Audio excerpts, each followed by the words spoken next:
Seja muito bem-vindo ao nosso canal Ouvidos na Leitura. Deixe o seu like e inscreva-se em nosso canal para mais conteúdos. Leitura do livro 6 Segredos de uma Atitude, Flávio de Assis. Às vezes esperamos muita coisa da vida e a vida só espera uma atitude de fé para que tudo aconteça. O que este livro poderá fazer por você? O desejo pelo conhecimento para muitas pessoas é algo fascinante. Penso que se soubéssemos dar explicações específicas com soluções possíveis para alguns males que enfrentamos, poderíamos eliminar grande parte dos problemas, certo? Errado. Lamentavelmente, essa é a grande mentira na qual queremos crer para não encararmos as realidades e os desafios das inúmeras dificuldades que temos que enfrentar. São problemas que todos nós um dia passaremos. No entanto, aquilo que fará a diferença em nossas vidas poderá ser justamente o modo como nos comportamos diante dos nossos piores momentos. Então, porventura, existe um segredo a qual desconhecemos ou ignoramos? Gostaria que você notasse que, aos poucos, vamos percebendo a existência de pessoas que possuem uma grande habilidade em poder lidar com tragédias e crises, a ponto de serem capazes de mudar a tristeza em alegria. No entanto, não será difícil ouvir algumas pessoas reclamando dos terríveis histórias de fracasso, medo, murmurações, carregados de tantas outras coisas ruins. Mas onde está o erro? Vou lhes dar uma dica. Como queremos mudar se somos tão apegados ao nosso velho jeito de ser, de pensar e viver? Se queremos resultados diferentes, precisamos agir de forma diferente. Não parece óbvio? Você pode estar pensando neste momento que as coisas não dependem só de você. E vou lhe ajudar na desculpa.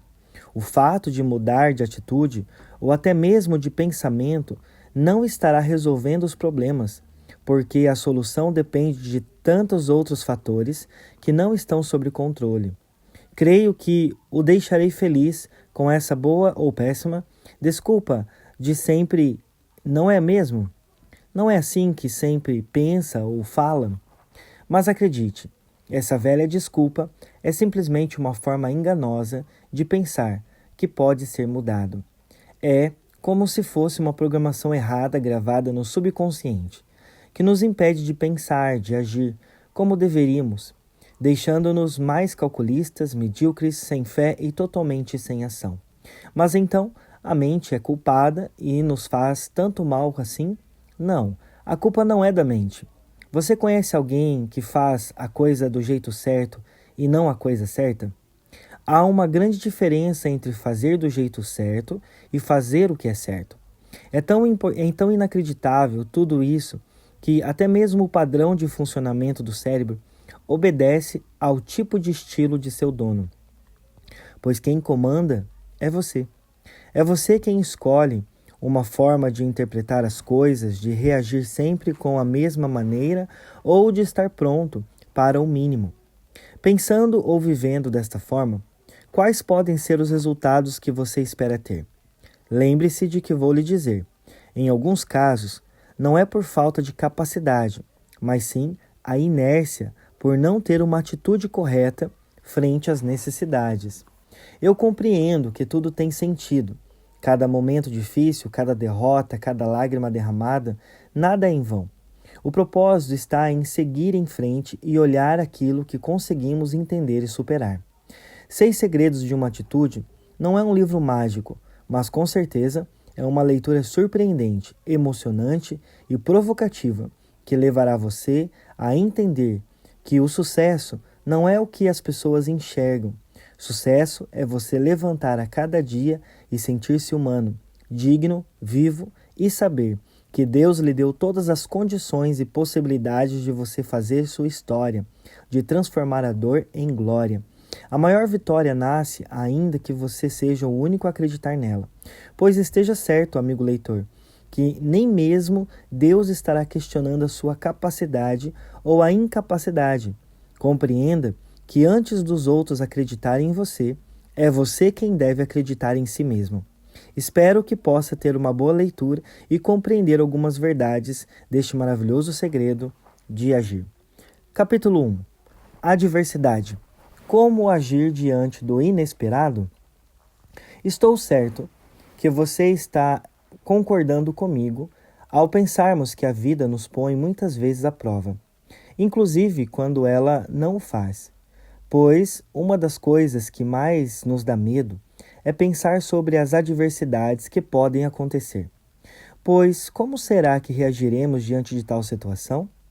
Sei que às vezes temos a impressão de que estamos sendo testados, e nestes momentos até nos perguntamos: por que certas coisas parecem acontecer somente com a gente? Mas acredite, por mais difícil que sejam as circunstâncias, até mesmo do pior momento, é possível retirar lições e aprendizagens que nos impulsionam a seguir em frente. Assim pensando, quero te convidar a ler um texto que nos auxiliará com base para o entendimento no decorrer desta leitura, que se encontra no livro de 1 Samuel 30, do 1 ao 4, que diz: Quando ao terceiro dia chegou Davi com os seus homens a Ziclag, os amalequitas tinham feito uma invasão do Neguebe e em Ziclag, e tinham ferido a Ziclag e a tinham queimado a fogo. Tinham levado cativas as mulheres e todos os que ali se achavam, tanto os pequenos como grandes. Não mataram a ninguém, porém os levaram consigo e foram seu caminho. Quando Davi e os seus homens chegaram à cidade, eis que estava queimada a fogo, e as suas mulheres, seus filhos e filhas haviam sido levados cativos. Davi e o povo que se achava com ele levantaram sua voz e choraram, até não terem mais forças para chorar. Tudo começa em Ziclag. Ziclag era uma cidade considerada por muitos como sendo o local de refúgio de Davi, uma região que fazia parte do território de Israel, mas que pertencia nesta época aos reis de Judá. Davi e seus homens permaneceram com suas famílias por um período de 1 ano e 4 meses, com a permissão do rei filisteu chamado Aques. Devido a alguns problemas, principalmente ciúmes, além de outros, o rei Saul procurava matar Davi, que para evitar um conflito resolve fugir com seus homens para uma região distante. No entanto, a fama de Davi espalhava-se pela região como sendo um homem perigoso. Afinal, ele havia matado o gigante Golias. Mas, mesmo sendo uma terra hostil, que constantemente fazia com que Davi tivesse que guerrear contra os amalequitas, gerzitas e jesuritas, além de outros, ele tudo fazia para defender seus guerreiros e suas famílias. Porém, suas investidas contra os inimigos eram ocultadas para dificultar as evidências praticadas por ele em uma região distante e alheia da sua terra, Israel. O dia da vingança. Para que você possa inteirar-se do assunto, Aquis, o rei de Gate, o mesmo que anteriormente concedeu permissão para que Davi estivesse em suas terras, preparava-se, junto com os demais príncipes, para uma batalha contra os israelitas. Para demonstrar sua gratidão, Davi reuniu seus homens e foram encontrar-se com o rei Aquis, com o desejo de ajudá-lo. No entanto, as demais príncipes reuniram-se e foram unânimes na rejeição da participação de Davi. Por sua vez, o rei Aquis ficou imensamente grato pela lealdade de Davi, que retorna com seus homens aliviados por não terem que participar desta batalha.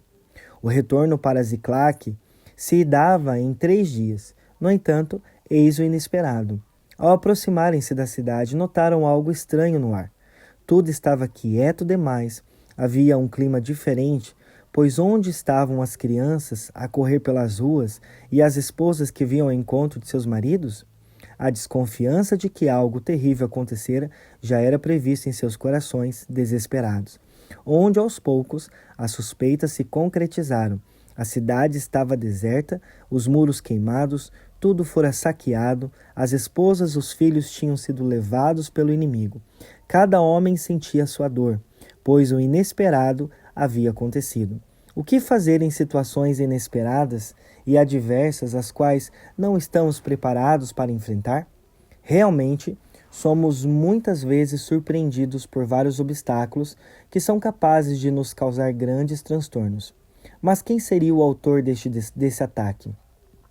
Para Davi, o grande obstáculo seria representado pelos amalequitas, que capturaram suas mulheres e filhos para escravizá-los e comercializá-los como escravos. Usando uma tática diferente de Davi, os amalequitas estavam vingando-se e utilizando-se de um método muito bem conhecido em nossos dias como sendo a guerra psicológica. O principal objetivo da guerra psicológica é enganar, intimidar, desmoralizar ou influenciar o pensamento e comportamento de um inimigo. Eles não deixaram rastros e nem mesmo marcas de sangue de suas vítimas. Simplesmente destruíram tudo e deixaram um cenário tenebroso ao olhar de qualquer um. E como efeito, todos os valentes guerreiros de Davi ficaram prostrados, caídos e chorando, como se estivessem sem forças para suportarem aquela dor. Em meio à crise, buscamos soluções ou culpados? Quem foi o responsável? Por que fazemos isso? Essas e tantas outras perguntas é a típica maneira que algumas pessoas usam no objetivo de identificar o culpado. Buscar esse culpado nem sempre estará resolvendo o problema. Pode dar uma falsa sensação de justiça. No entanto, o problema continuará a existir. Estou dizendo isso pelo fato desses guerreiros estarem dispostos a apedrejar Davi, como se ele fosse o culpado pela situação.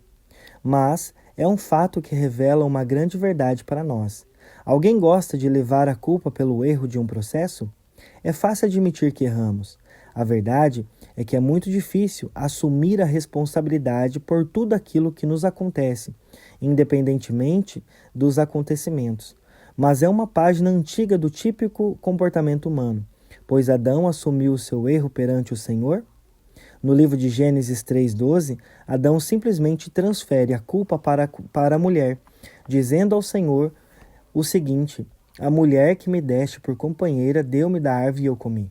Então o Senhor Deus vai perguntar para a mulher em Gênesis 3:13, e ela responde: perguntou Deus Jeová à mulher: que é isto que fizeste? Respondeu a mulher: a serpente enganou-me e eu comi. Ou seja, nenhum deles assumiu a sua responsabilidade nesta síndrome de mentiras e engano, pois a verdade é que estamos acostumados a transferir a culpa, em especial quando falhamos de alguma maneira, por ser essa uma posição cômoda e fácil de ser mantida. Como esse comportamento é confortável, não é uma postura construtiva, pois como esperamos obter bons resultados agindo de modo errado, é muito comum vermos as pessoas fazerem suas escolhas sem pensar nas consequências que elas trarão. Algumas vezes, não somos responsáveis por aquilo que nos acontece, mas somos responsáveis por nossas reações diante dos acontecimentos.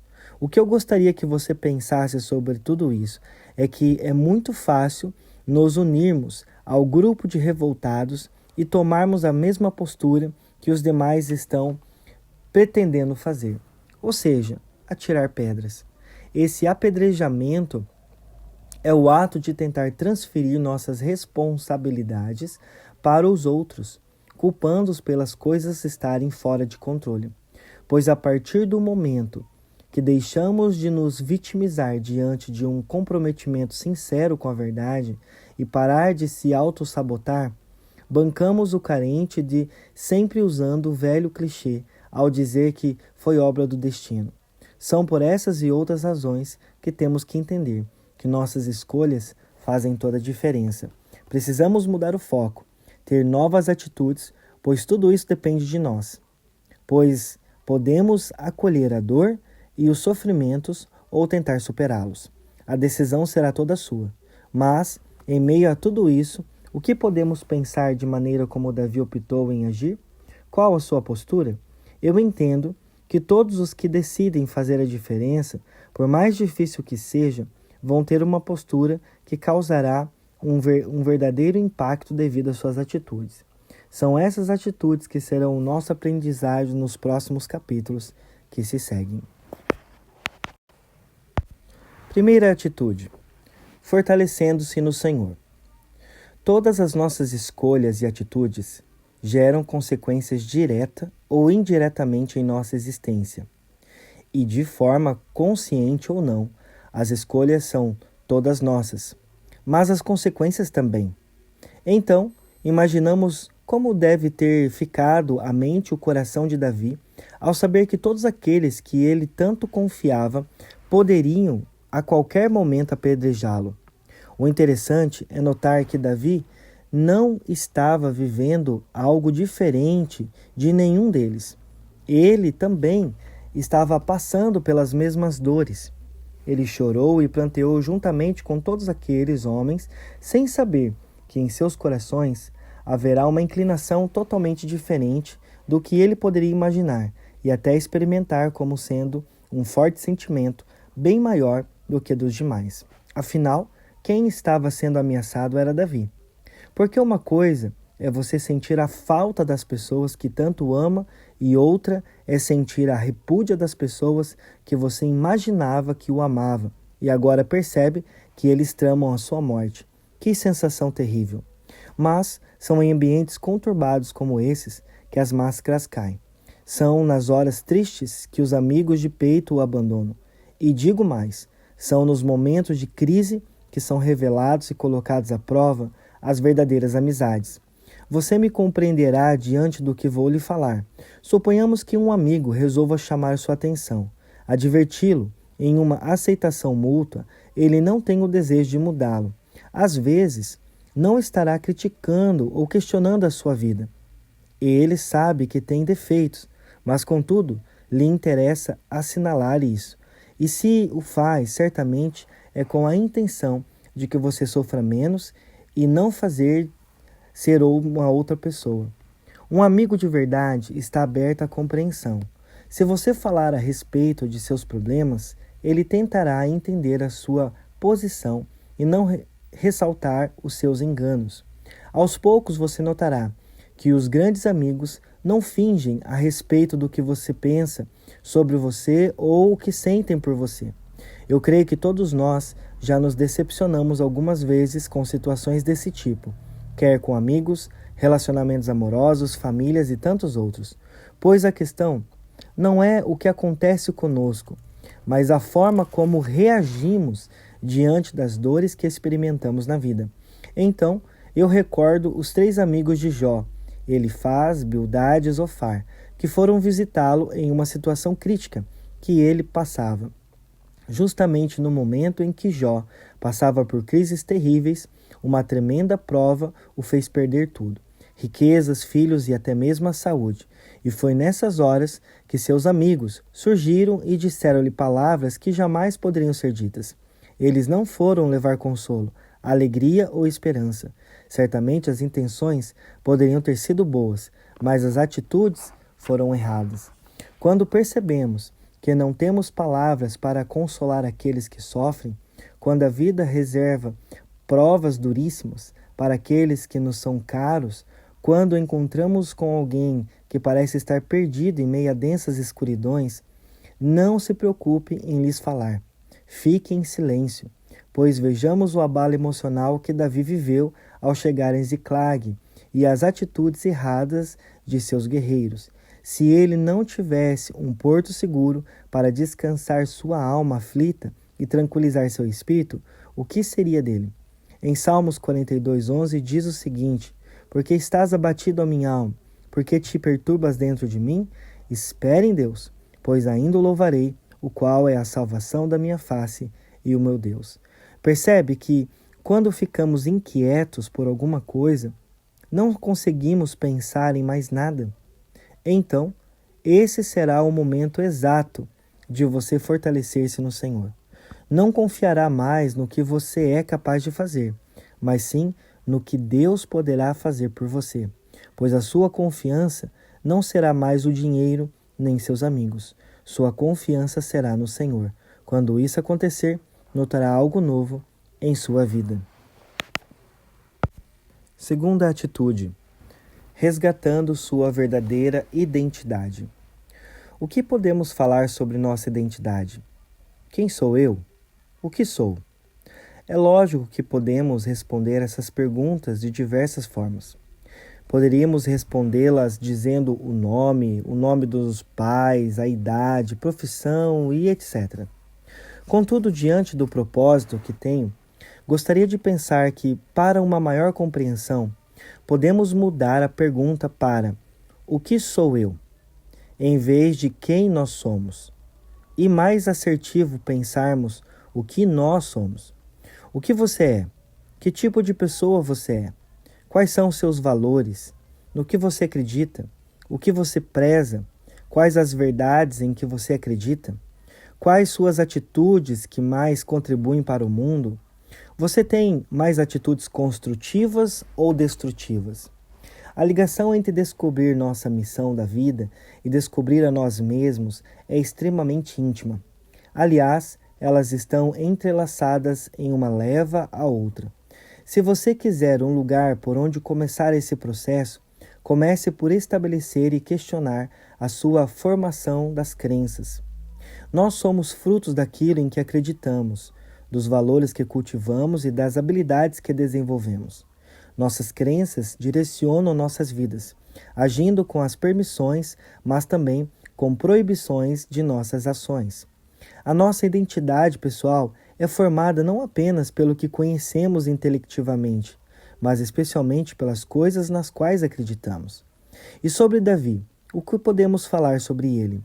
Além de ser o filho de Jessé, ele foi escolhido por Deus e consagrado pelo profeta Samuel para ser o rei da tribo de Judá e posteriormente de Israel. Mas, como o trono ainda estava ocupado por Saul, ele aguardou o momento até que ele fosse afastado ou viesse a morrer para tomar posse do trono. No entanto, estava Davi vivendo essa situação onde os nervos agitados de todos aqueles homens que desejavam matá-lo com o propósito de tê-lo como possível culpado. Analisamos passo a passo a maneira como ele agiu nessa situação. É lógico que, diante de alguns momentos da nossa vida, também nos vemos envolvidos em situações difíceis, em que podemos sentir todo tipo de sentimento, já que, em momentos assim, é possível ver implicados alguns fatores que nos afetam diretamente. No entanto, agindo de forma racional, diferente dos demais exaltados, Davi fortaleceu-se no Senhor Deus. Contudo, no propósito de fazer frear de vez essa manifestação contra a sua vida, ele chama Abiatar e lhe pede a estola sacerdotal. Vejamos o texto de 1 Samuel 30, verso 7, que diz: E disse Davi a Abiatar, o sacerdote, filho de Aimeleque, trazei-me, peço-te, aqui a estola sacerdotal, e Abiatar trouxe a Davi. Para que você compreenda o que era uma estola sacerdotal, ela parecia um avental, confeccionado na cor azul, púrpura carmesim e branco de linho fino retorcido. Mas o detalhe a ser pensado é o seguinte: quem era a pessoa a usar esse tipo de vestimenta? Davi não era um sacerdote para usá-lo, e certamente ele pertencia a Abiatar. Mas então, o que tudo isso significa? Qual seria o propósito? Relembrando o que disse na página 22, somos frutos daquilo que acreditamos, dos valores que cultivamos e das habilidades que desenvolvemos. Nossas crenças direcionam nossas vidas. Porém, o que Davi procura revelar para aqueles homens era que, apesar de todas as falhas que haviam em sua pessoa, ele era um homem ungido que dependia e confiava inteiramente a sua fé em Deus. A estola sacerdotal, portanto, era um sinal de autoridade, era sua identidade espiritual que ele resgatava em meio ao tumulto daqueles corações.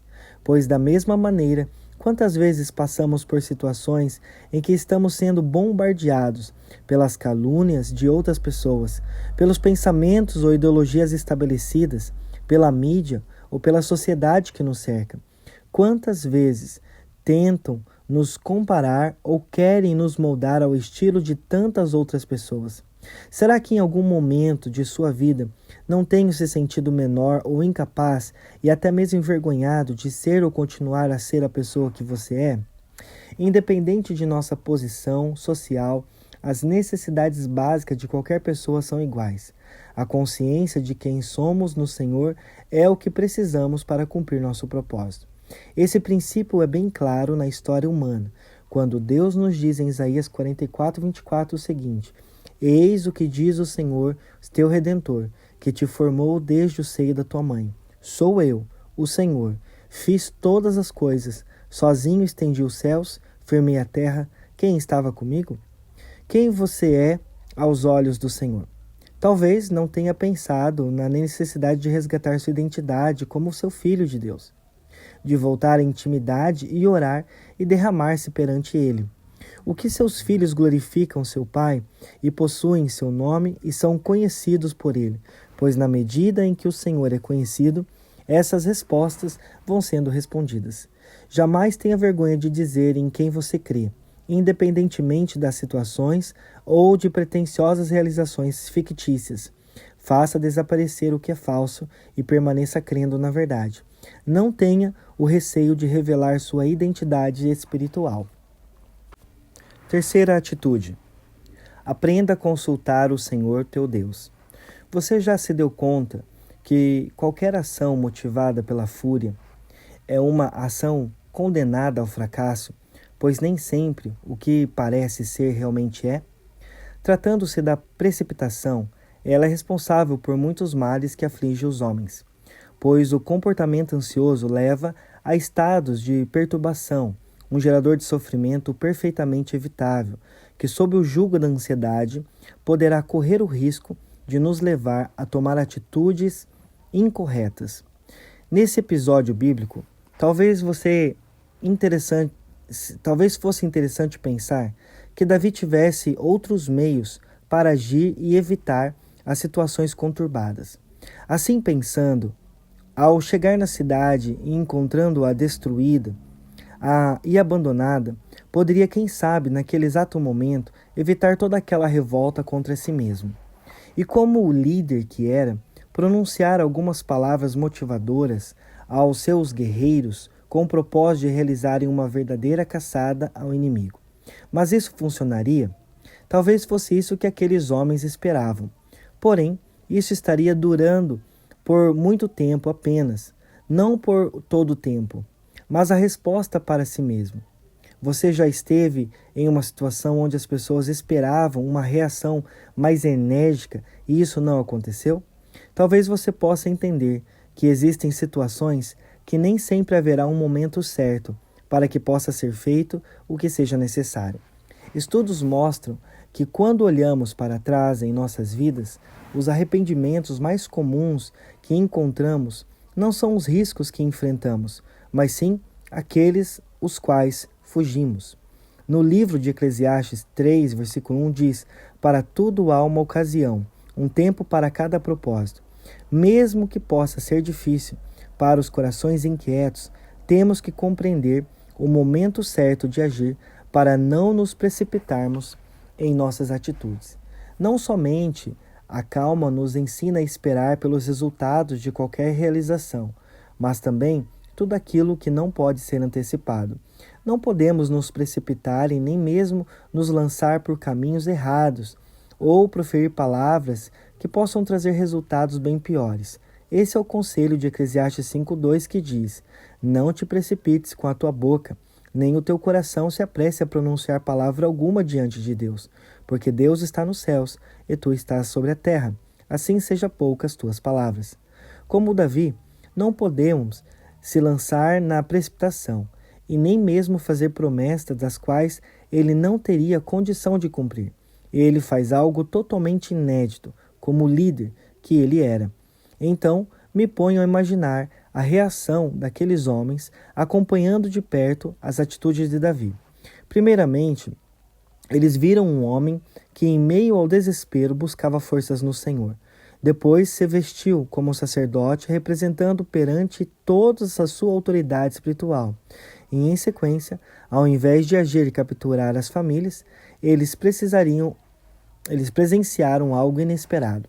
Davi estava consultando ao Senhor e dizendo as seguintes palavras: "Então consultou Davi ao Senhor, dizendo: Perseguirei eu o bando? Alcançá-lo-ei?" Respondeu o Senhor: "Persegue-o, porque de fato alcançarei e tudo libertará." 1 Samuel 30, verso 8. Eu sei que todos nós aprendemos desde cedo que precisamos tomar decisões importantes na vida. Nossa vida, em grande parte, é feita de decisões. Algumas escolhas são rápidas e tranquilas, outras, porém, bastante complicadas.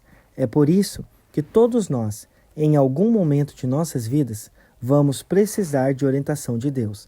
Compreendo que muitos não gostam de admitir isso, talvez pelo orgulho que infelizmente carrega em seus corações, mas chegará o dia em que eles descobrirão esse segredo, estarão consultando ao Senhor e aprendendo cada vez mais a depender e a confiar nele.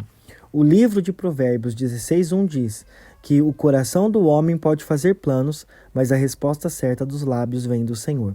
Ele tem um plano para cada um, especialmente para aqueles que nele confiam.